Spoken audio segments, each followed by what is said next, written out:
Sur une carte de France, l'autoroute A89 se remarque immédiatement. C'est la première et la seule transversale est-ouest de l'Hexagone.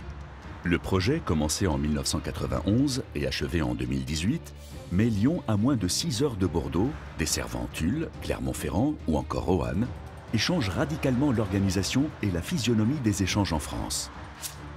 Son tracé démarre au nord de Bordeaux et parcourt 550 km au cœur de la France pour rejoindre l'agglomération lyonnaise, où il se raccorde à l'A6.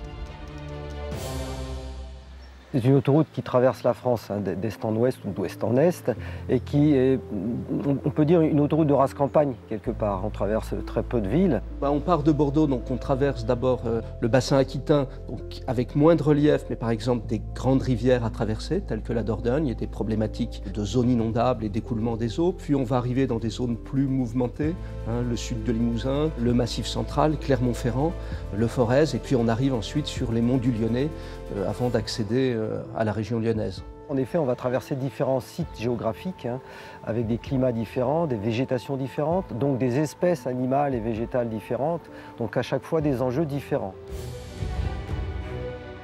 L'A89 matérialise un puissant outil de désenclavement du centre de la France, relié jusqu'alors uniquement à Paris, en même temps qu'il donne une nouvelle dimension aux échanges avec l'Europe, d'où son appellation officielle, la Transeuropéenne. La 89, c'est une autoroute d'aménagement du territoire. C'est la grande transversale Est-Ouest. C'est la première autoroute de cette dimension, sur plus de 500 km, qui relie ces grandes métropoles sans passer par Paris. Elle permet surtout de désenclaver tous ces territoires qui avaient été un peu oubliés dans les aménagements et les infrastructures précédentes.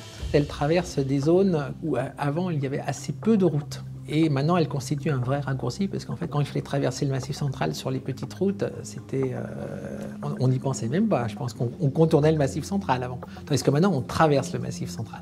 Avant, pour faire Lyon-Bordeaux, on traversait les villes, on traversait les villages. Il fallait descendre au fond des vallées pour remonter, traverser tous ces reliefs. On mettait des heures pour pouvoir rejoindre Bordeaux. Aujourd'hui, les temps de trajet ayant diminué, la sécurité ayant augmenté, les populations ont pu se déplacer soit plus loin, soit plus rapidement et du coup organiser leur vie avec la 89. Pour relier Bordeaux et Lyon par les routes nationales, il fallait alors compter plus de 10 heures de trajet. La 89 a divisé ce temps de plus de moitié.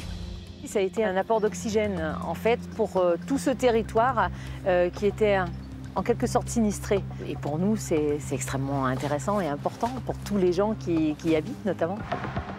De par la nature même de son tracé transversal, l'A89 ne suit pas les axes naturels matérialisés par les vallées et les reliefs traversés sont de fait très accidentés.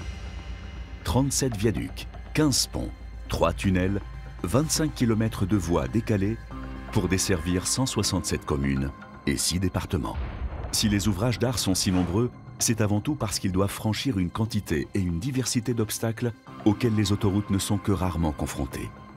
Sur l'A89, cela devient pourtant la règle.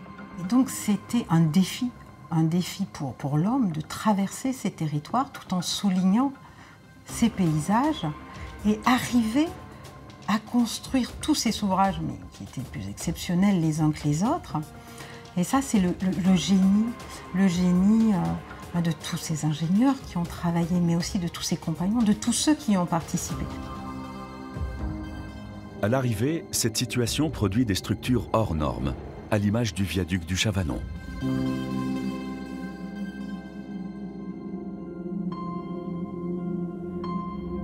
Pour souligner le passage entre le Limousin et l'Auvergne, la transversale s'est offert un viaduc d'exception qui marquera incontestablement son époque. Ça faisait quelques années, une trentaine d'années qu'il n'y avait plus de pont suspendu réalisé en France. C'est un pont haubané avec ses deux grands V inversés et ses haubans. C'est un ouvrage très remarquable, très élégant. C'est un choix architectural très fort du maître d'ouvrage. Mais c'est aussi un ouvrage exceptionnel de par sa caractéristique technique. Ses principaux arguments, une architecture novatrice faisant appel à une suspension axiale unique et l'absence de piliers. Il a été voulu de faire un viaduc spécifique qui sortait de la norme, c'est-à-dire c'est ce qu'on appelle un geste architectural. Les autres viaducs qui sont fonctionnels, ils ont été créés par des architectes qui les ont fait honnêtement très très bien, mais celui-là il a un plus architectural, c'est-à-dire c'est un signe. Le viaduc du Chavanon joue comme aucun autre la transparence afin de limiter l'impact visuel de l'autoroute sur la vallée sauvage qui l'enjambe. Cette apparence de légèreté est en fait le résultat de choix techniques audacieux.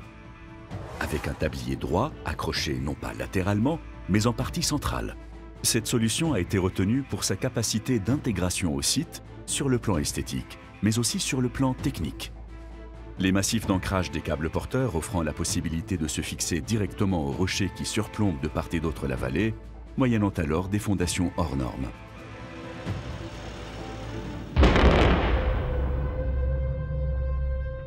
Sur chaque rive, de vastes chambres d'ancrage sont creusées pour y fixer des câbles de suspension.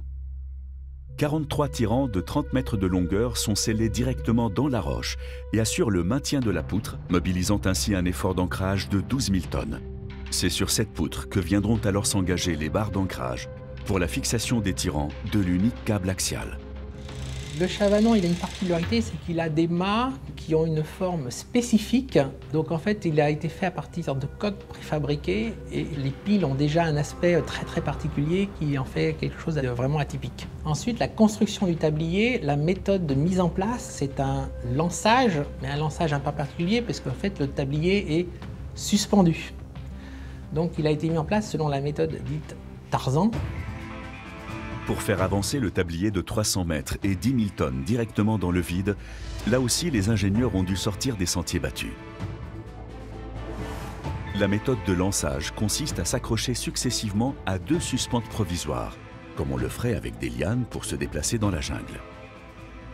Tel Tarzan, le tablier avance de bascule en bascule, lâchant la suspente arrière en même temps qu'il saisit la suivante.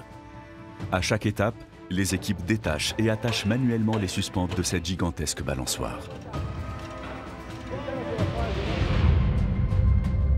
Derrière le challenge architectural et technique, le viaduc du Chavanon répond aussi alors à un agenda politique. Le viaduc du Chavanon, qui est un des viaducs les plus emblématiques de cette autoroute, en fait, sépare la zone giscardienne de la zone corrézienne de M. Chirac. Et c'est pour ça que ce viaduc a été choisi en emblème, c'était ni chez l'un ni chez l'autre. C'était le viaduc frontière entre ces deux zones des deux présidents. Aussi appelée l'autoroute des présidents, la transversale est le résultat d'une longue et tenace volonté politique qui remonte aux années 70. La réalité en 1977 veut que la circulation soit de plus en plus importante, aussi bien dans toute la France que dans notre région Limousin. Or, le Limousin est très mal desservi, jusqu'à présent a été très mal desservi sur le plan routier. Je ne parle pas du plan autoroutier, il est inexistant.